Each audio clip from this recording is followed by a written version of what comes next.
Hello, my friends. How are you? I am on the road again. It's late, but I am pulled over in a not the best parking spot, but it is a quiet country road. But I just blew a tire, and that was a fun adventure. I'm gonna be attempting to fix the spare, or put the spare on tomorrow. And I'm just feeling like this is just a great experience. I've changed flat tires before, never something as big as this van, and I have not done it with this van before. But it also feels like the end of an era with Mervin, my van. I'm on my way to a family reunion. I just wanted to check in and say hi. I've been living life on an amazing farm in Colorado and getting lots of wonderful grounding with the animals because, recently, a couple months ago, I watched this amazing Tom Bearden video. I'm going to share it in the link. I'm sharing the link in the notes for you all. I'm a little bit frazzled, so please forgive me for being a little bit out of it now, but I just felt like I needed to catch up with you all. And this Tom Bearden video, it's a speech at the American Psychotronics Association, I think. I think it's from about the 80s, it seems. It's an old video. It can be hard to read the slides, but I'm telling you, it is worth it to watch this video. And in it, Tom Bearden really spells out the recipe for anti-gravity research. And he says that every university lab in America has the equipment required to do this research. And it sounds relatively simple. So I'm going to put that link in the notes for you all. I highly recommend you give it a watch. It really opened my mind up, and I don't think I've really shared with you all my thoughts and feelings about anti-gravity. But one of the things that did come up, and I do think I have mentioned this before, but we have an amazing human technology, and with, all of my interests in technology, I always come back to this fundamental concept of the human technology being where it's at and the most incredible thing that we have to work with. And it always is going to be just way more advanced than anything that we come up with. Even though we can come up with a lot of fun stuff for sure. But the human capabilities are first and foremost the most important thing to focus on. And my experience has been that when I work with a new technology, and there's been two key examples thus far, is that I'll learn about a technology, but I need to, often it seems, then upgrade my own human technology in that I need to be able to work with the principle as an energetic principle. So, for example, learning about the ghee and the thunderstorm generator that I shared information with you all about. This is blue flame technology, this blue flame that does not consume. It's like a star or, fire that gets so hot it becomes blue and it becomes cool to the touch. And so this is an incredible, something like the GEET, that's GEET, Global Environmental Energy Technology. People have put a spyglass in the GEET. And again, this is a device, for anyone who hasn't seen the videos where I talk about it before, where you can increase your miles per gallon massively, and it eliminates the emissions, any of the harmful emissions. And people put a spyglass on the GEET where they can see the blue flame.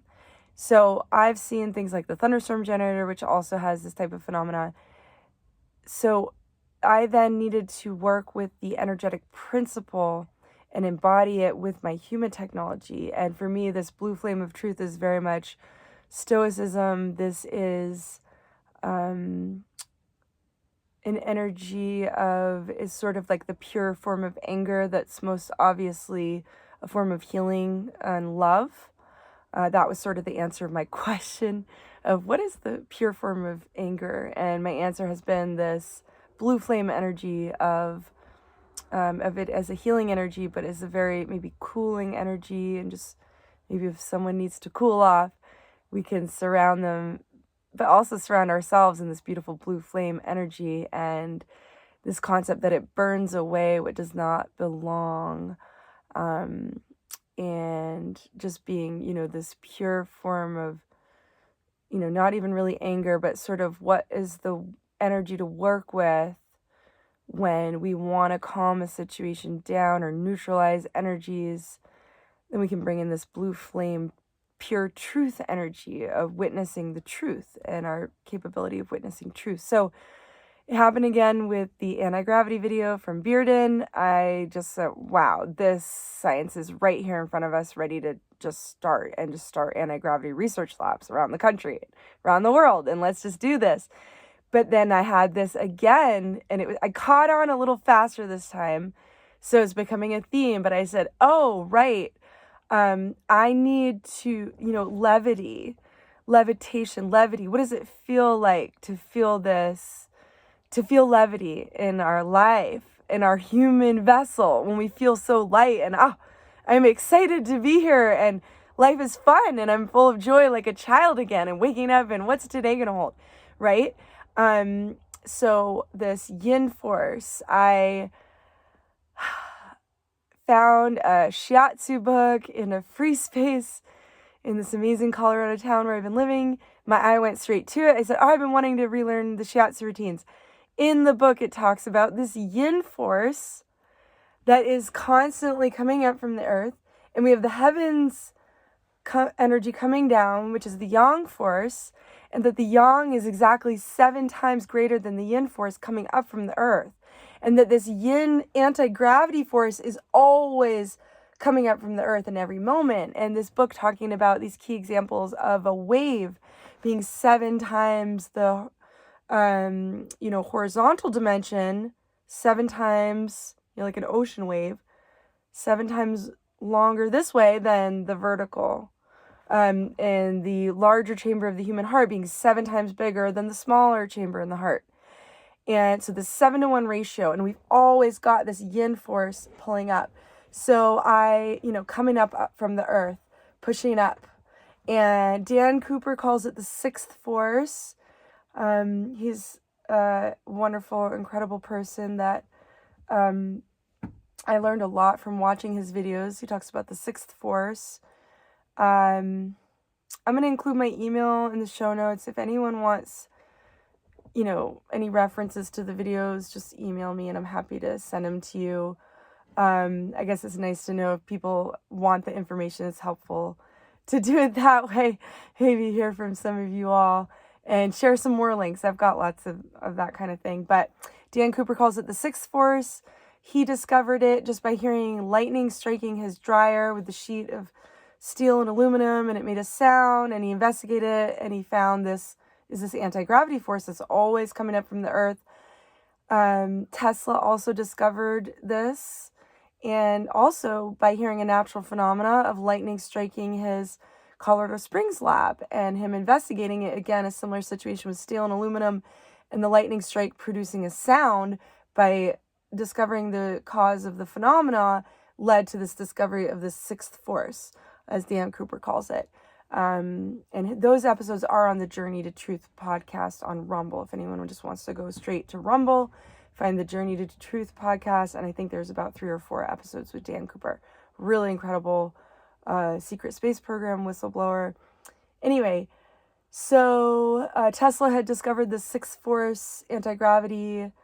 It's the yin force, again, to use that Eastern language. So again, back to what I was saying about needing to connect with this energetic principle through our human technology so that our human consciousness is more evolved. Always, we keep it in check than the technology we're working with. If we have not mastered some kind of a principle that is a deeper energetic principle that goes beyond the device that we're looking at, it's like a phenomena that is, there's energetic layers that transcend the physical. So we can, go deeper than just the physical, like what's happening in the physical, and know there's this energies that we're working with. And again, our human technology is incredibly sophisticated. We're working with some amazing material here. Our DNA is incredible. So when my posture's not great right now, but okay, let me just snap back up. So learning about anti-gravity, and wow, this science feels closer than ever. But then it was this, right, I know from Blue Flame that I'm going to need to have my own sense of what energetic principle does this technology represent, or what is this displaying that's deeper than the physical. And this yin force, this is always pushing up from the earth. This earth has this anti-gravity force always present here. And so, for example, with myself, feeling this yin force within, this levitation within, levity within, feel light and free and excited to be here. Like I could just start flying in the air myself, right? So for me, having an upright spine, and that when I bring my spine into alignment, have really great posture, I'm then tapping into that yin force. So it's been a process, and it's still a process, but something of just really realizing for myself that if I want to work with the technology in the physical, I'm going to need to work with that energetic principle in my human technology and really ask, what does this mean in terms of energy, a deeper energy. I hope that makes sense. Perhaps it will make sense to some of you all. And this will be something that I would love to talk to you all about more as time goes on. So lots of exciting stuff behind the scenes, things I'm not ready to share with you all, but I really hope to have some great news in the next couple of months about some exciting projects and share what I can. But some things are just develop a level of privacy just based on needing to share information with people that are really supportive of the goals and what we're getting going. I had an amazing weekend in Taos last weekend and learned about something called geopolymer, which is pourable like concrete, but will last for thousands of years and is essentially stone without like any, synthetic chemicals from everything I've been hearing. This is a new experimental material. This is something that it seems is evidence in ancient architecture and some of these massive pyramids and things like that. Bosnian pyramids, another topic I'm really excited about lately. I've been talking to my friend Scott about taking a trip there. So anyway, lots of exciting stuff. I'm going to share my email in the notes. I hope some of you all have been enjoying the farm videos of my life with the goats and the horse dozer, and what an incredible sanctuary farm I've been spending time on. I'm just so grateful to be there. It's just such a dream come true. And this may be one of the last looks you all get with Mervin. I'm feeling with this, this tire situation is sort of perhaps spelling the end of my journey with my van, Mervin. And it's been an incredible journey, but perhaps ready to travel in a spacecraft. And that, having I'm just going to put all my energy into that, and that's going to be my next vehicle. So what a fun goal to have.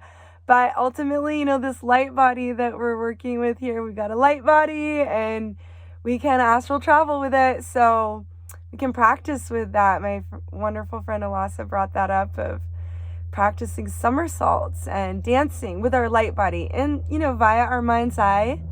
And we see ourselves in our mind's eye, doing beautiful movements in the air above us. And we are in a moment of, the light just went out. We are in a moment of activating our light body right as the light in the van went out. All right. So much love to you all. I'm going to sign off, and I will share more soon on this adventure on the road to my family reunion. in Idaho. All right. Love you all so much. Take care. Bye.